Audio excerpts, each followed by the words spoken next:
সংগ্রামী গোলাপগঞ্জবাসী, এই গোলাপগঞ্জের মাটিতে 7 জন ভাই শহীদ হয়েছে।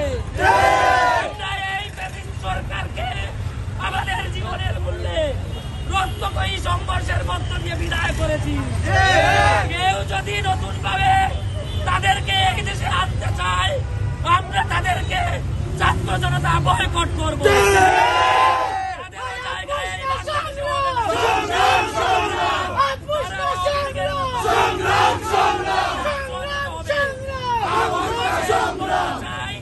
আপনারা জানেন, চট্টগ্রামে আমাদের ভাই আলিফকে ইসকন কর্তৃক নির্মমভাবে হত্যা করেছে।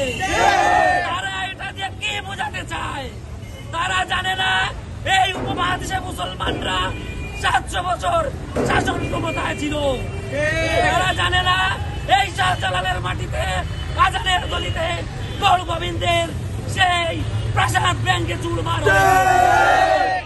আমি প্রিয় ছাত্র জনতা, গোলাপগঞ্জবাসী, আপনাদের উদাত্ত আহ্বান জানাই, আগামীতে আপনারা সবাই সজাগ দৃষ্টি রাখবেন।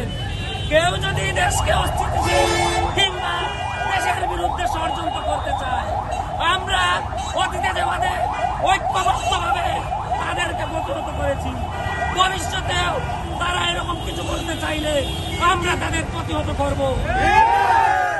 তাই সবাইকে উদাত্ত আহ্বান জানাই।